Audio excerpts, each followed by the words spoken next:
Wa minal mustahabbi sholatut tasbih, dan termasuk yang disunahkan adalah sholat tasbih. Tasbih diriwayatkan oleh Imam Abi Daud, dan di sini diperdebatkan sahih apa enggak sahih. Maka yang mensahihkan ini sangat menganjurkan. Nah, kalau kita ulama-ulama tasawuf, jangankan yang jenenge niki sudah sithik wae dilakoni. Wis ndak apa-apa keiling Gusti Allah.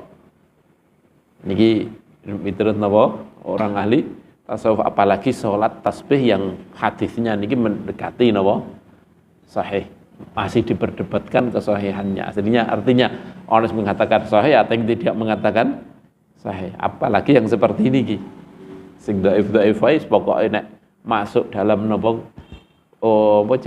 masuk dalam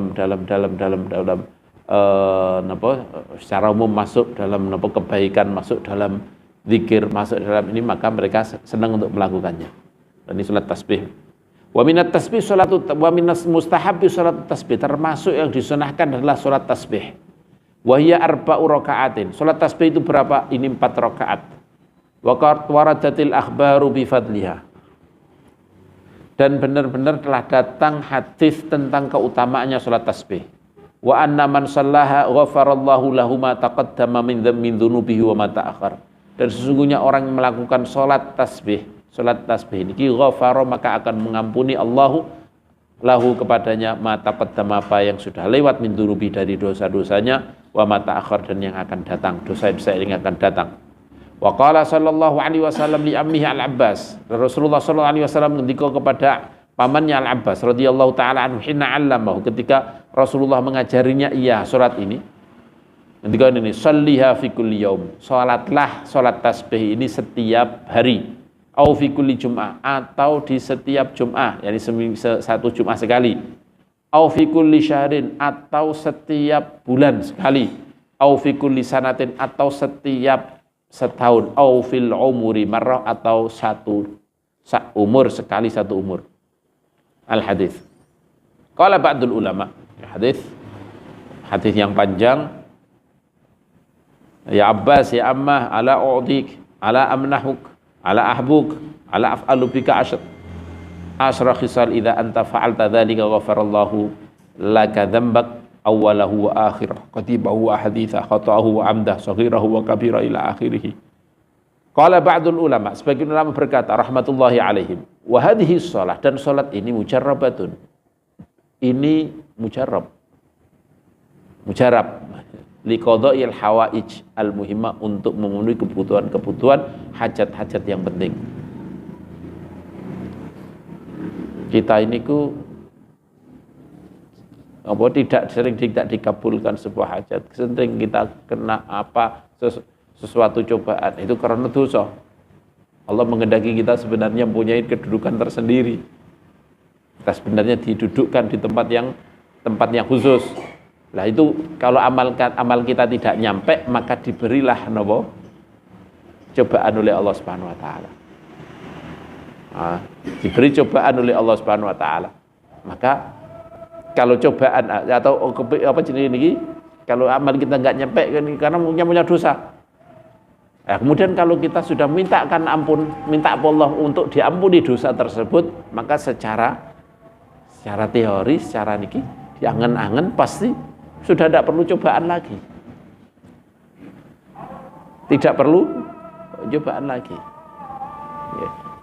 Maka maklum karo salat yang seperti ini mujarrabah liqada'il hawaij. Terus niki mujarrabah, sebagian lama ini mujarrab untuk untuk memenuhi sebuah kebutuhan. Karena kalau sudah diampuni nggak perlu dapat cobaan yang karena untuk menaikkan kita. Wa qala ba'dhum, sebagian lagi berkata, idza shallaita lailan kana alladhi yanbaghi. Sebagian ulama ini berkata seperti ini. Idza shallaita lailan, ketika kamu salat malam hari, melakukan salat tasbih ini malam hari, kana alladhi yanbaghi, maka yang sahayogjanya maka yang baik adalah antusalliya bitaharrumin, ya, kamu salat dengan 2 takbiratul ihram, wa tasyahudan, dan 2 tasyahud, wa taslimaten, dan dengan 2 salaman.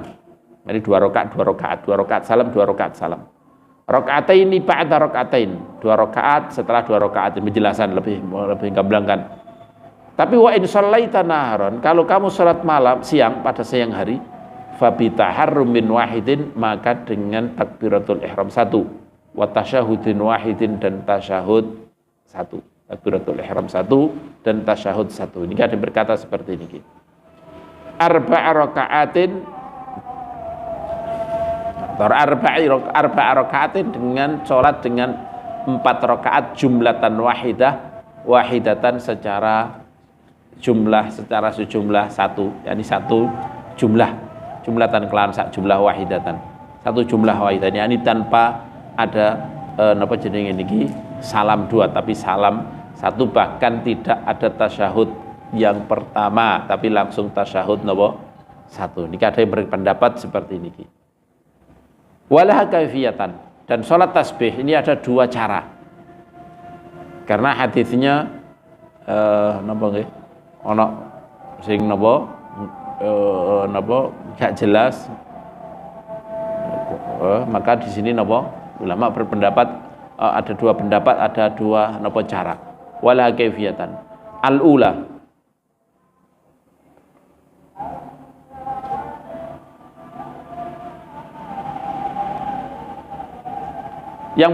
cara yang pertama antuhrima, yaitu kamu takbiratul ihram, tsumma taqra'u du'a al-iftitah, kemudian kamu membaca doa iftitah, tsumma taqul subhanallah walhamdulillah wa la ilaha illallah wallahu akbar, kemudian kamu membaca subhanallah walhamdulillah wa la ilaha illallah wallahu akbar 15 marrah, baca 15 kali doa istiftah.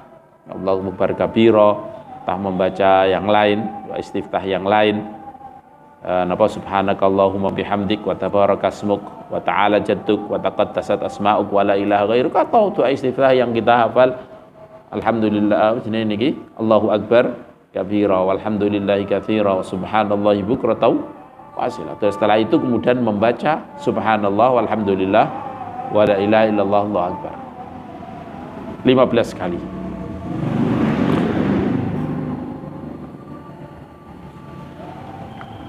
Tsumma taqra al-Fatihata wa suratan ba'da. Setelah itu kamu membaca Fatihah dan surah setelahnya. Kalau Imam Suyuti ngendika membaca pertama ayat surat rakaat yang pertama membaca Alhaakumut Takatsur. Nah, surat rakaat kedua baca Wal Asr. Di salat yang kedua, rakaat yang pertama membaca Al-Kafirun, yang kedua napa surat Ikhlas. Niki miturut napa Imam Suyuti. Imam Suyuti dalam kitab Al-Kalimut Thayyib wal Amalus Shalih niki beliau menganjurkan membaca niki. Yang pertama Alhaakumut Takatsur, yang kedua membaca Wal Asri, kemudian yang ketiga baca rakaat yang ketiga atau rakaat yang kedua, yang pertama dari surat yang kedua membaca surat Al-Kafirun, dan kemudian yang terakhir surat Al-Ikhlas. Di dalam hadisnya nggak ada kayak gitu, tapi beliau menambahi seperti itu. Dan ulama banyak yang berkata kemudian pakai apa yang disebutkan oleh Imam Suyuti. Qala tsumma taqulaha, kemudian kamu mengucapkan kalimat tadi subhanallah walhamdulillah wa la ilaha illallah Allahu akbar 10 kali. Jadi pertama 15, kemudian setelah Fatihah dan surat niki maca napa ping 10. Tsumma tarka'u, kemudian setelah itu kamu ruku'. Fatakula, kemudian kamu mengucapkannya 10 kali. Tsumma tarfa', kemudian kamu mengangkat kepalamu dari ruku'. Fatakula, kemudian kamu mengucapkan kalimat la ilaha illallah subhanallah alhamdulillah tadi 10 kali. Tsumma tasjuda, kemudian kamu sujud. Fatakulah, kemudian mengucapkan kalimat tadi 10 lagi. Tsumma tarfa'a minas sujud, kemudian bangun dari sujud. Fatakulah, ketika duduk membaca kemudian membacanya, mengucapkannya 10 lagi. Tsumma tasjuda, setelah itu kamu sujud. Fatakulah, kemudian mengucapkannya. Fatakulah, kemudian kamu mengucapkannya 10 kali. Tsumma taquma, kemudian kamu berdiri ila tsaniyah pada rakaat yang kedua, fataqula, kemudian kamu mengucapkan kalimat tadi qablal qiraah, sebelum kamu membaca Fatihah, khamsa asyarata 15 kali. Wa ala hadzal sabil, dan sesuai dengan cara seperti inilah akhirus shalah, sampai pada akhir salat. Yani subhanallah alhamdulillah wa la ilaha illallah akbar 15 kali. 15 tambah 15 kemudian 10 piro niku? Si loro telu papat 5 6 7 75 ya. Oke, 75 ditambah rakaat yang kedua 75 150 berarti 300 bacaan apa? Subhanallah alhamdulillah wa la ilaha illallah Allahu akbar. Wal kaifiyatu tsani, cara yang pertama. Wal kaifiyatu tsaniyah, cara yang nomor 2. Mislul ula, ini seperti yang pertama, ghaira annaka, selain yakni tetapi sesungguhnya kamu la tusabbihu, tidak membaca tasbih ba'da taharrum wal qiraah. Baina taharrum wal qiraah, tidak membaca tasbih antara takbiratul ihram dan qiraah. Bal ba'da, tapi setelahnya. Setelah napa qiraah baru membaca napa subhanallah walhamdulillah wala ilaha illallah akbar. Setelah Fatihah kemudian membaca qul ya ayyuhal kafirun umpamana atau alhaakumut takatsur, setelah itu baru membaca 15 kali. Tsumma tarka'u fataqulaha asyran, kemudian kamu rukuk fataqulaha asyran, membacakan 10 kali. Wa ala dzalika siyaq, dan sesuai dengan runtutan tadi. Runtutan runtutan yang di atas setelah itu 10 fir arkan, dan setiap rukun asyran 10 setiap rukun apa 10 wa tabqa asyrun, dan masih tersisa 10. Fataquluha ba'da raf'i minas sujud, kamu ucapkannya setelah bangun dari sujud ats-tsani, imma qablal qiyam wa imma ba'dahu, mungkin setelah berdiri, wa imma ba'dahu, dan mungkin setelahnya. Kan masih kurang napa? Kalau seperti ini masih kurang 10. Nah, 10-nya kapan? Niki setelah bangun dari sujud yang kedua. Sujud yang kedua, imma qablal qiyam, ada kalanya sebelum napa? Qiyam. Jadi berarti ya ngene sujud jalsah istirahah utawa jalsah istirahah. Wa imma ba'dahu, atau setelahnya, setelah berdiri. Wa qablal qiraati, dan sebelum membaca Fatihah. Fafham hadza, fahami ini.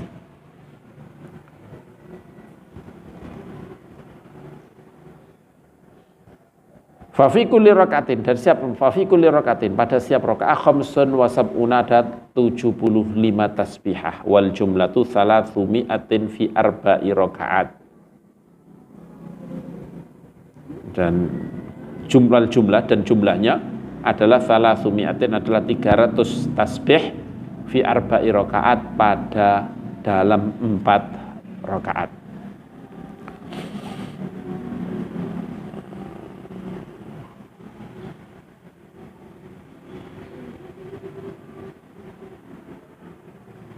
Qala al-ulama,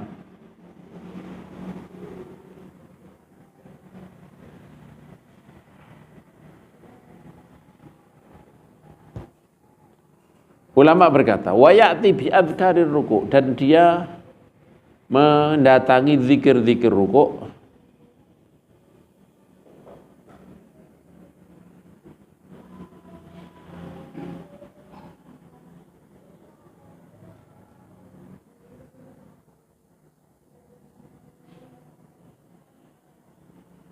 niki zahire ya yang kedua niki, karena hadisnya seperti niki, enggak tahu ada hadis yang lain apa enggak. Yang ma'ruf ini hadis ini riwayat Imam Abi Dawud. Abi Dawud membacanya seperti niki. Fa idza faragta minal qira'ah fi awwal rak'atin wa anta qa'imun qulta subhanallah walhamdulillah wa la ilaha illallah wallahu akbar 15 marrah. 15 kali. Berarti 15 kalinya niki kalau ndelok hadis Imam Abu Dawud niki dibaca setelah napa? Setelah membaca Fatihah dan surah.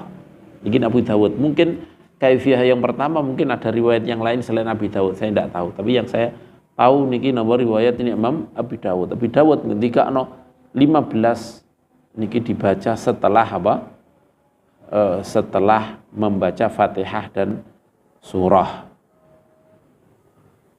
Fa idza faragta minal qiraah fi awwali rakaah, ketika setelah membaca Al-Qur'an, Fatihah dan surah, fi awwali rakaah pada rakaat, wa anta qaimun sedangkan kamu masih dalam keadaan berdiri, kamu ucapkan subhanallah walhamdulillah wala ilaha illallah Allahu akbar 15 marrah 15 kali.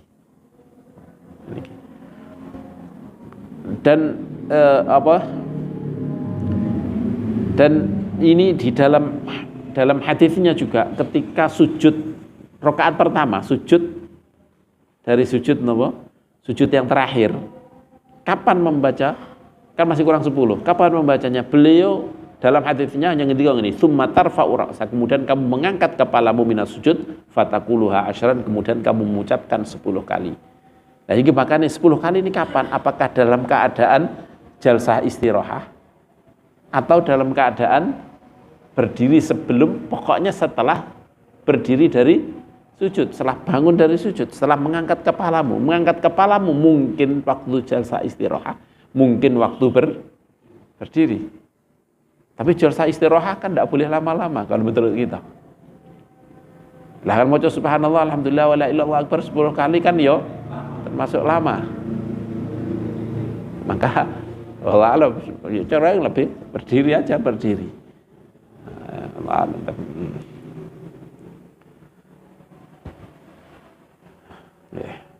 Wa fi qala ulama wa ya'ti bi adhkarir ruku' wal i'tidal wal sujud wal julus qabla tasbihat. Qala ulama wa ya'ti, dan dia mendatangi, yakni melakukan bi adhkarir ruku' dengan zikir-zikir ruku' wal i'tidal dan zikir-zikir i'tidal, was sujud dan zikir-zikir sujud, wal julus dan zikir-zikir duduk qabla tasbihat, sebelum kamu membaca tasbih-tasbih itu tadi.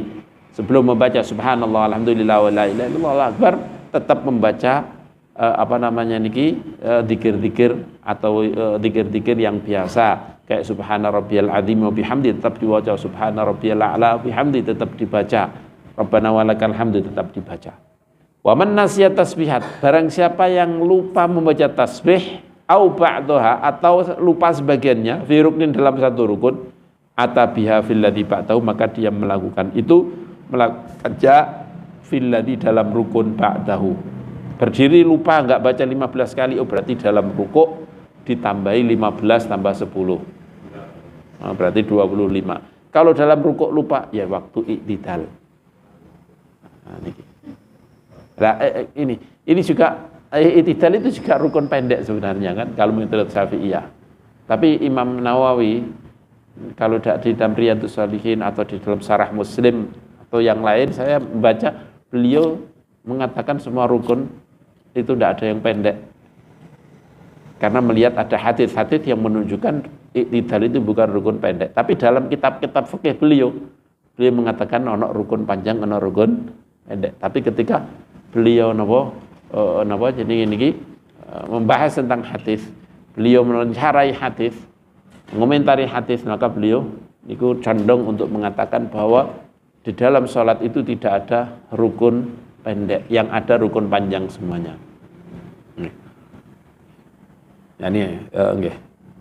Jadi dalam Imam Syafi'i niku ada rukun pendek, yaitu ada rukun i'tidal dan julus bainas sajdatain. Ini disebut rukun-rukun pendek. Dalam Syafi'iyah disebutkan kalau dipanjangkan gimana bisa membatalkan sholat. Tapi beberapa hadis yang ada sahabat yang mengamati sholatnya Kanjeng Nabi gimana, ini sholatnya panjang, sama-sama ya, ini maksudnya panjang dan sama, artinya antara sujudnya, antara i'tidalnya, ini sama lamanya. Bahkan ada hadis yang ketika ini Kanjeng Nabi napa i'tidal sampai kita mikir Kanjeng Nabi ki lupa nih dengan sholat, lupa kalau sholat sampai lamanya i'tidal sampai kemudian Kanjeng Nabi dikatakan oleh sahabat ini mungkin lupa dalam sholat. Lupa artinya gimana kok i'tidal kok gak rukuk-rukuk. Nah, ini hadis-hadis yang ini menunjukkan bahwa i'tidal itu juga termasuk tidak bisa dikatakan rukun pendek. Nah, di sini makanya Imam Nawawi dalam saya lupa di kitab apa, tapi sini apa beliau mengatakan da'ana rukun pendek, semuanya rukun apa? Rukun yakni bisa dipanjangkan semuanya. Qultu, komentar saya, wayam bagi lil mutanassiki alla yata'ahadi sholata fi kulli usbi. Sebaiknya bagi mutanassik, orang yang ahli ibadah, orang yang biasa melakukan ibadah, alla yata'a untuk tidak meninggalkan hadhihi sholata, salat ini fi kulli usbi'in dalam setiap minggu, setiap satu pekan, au fi kulli syahrin atau setiap satu bulan. Wadzalika aqallu, dan sedikit itu adalah sedikit-sedikitnya. Yani setiap satu bulan ini sedikit-sedikitnya adalah satu bulan. Wallahu a'lam.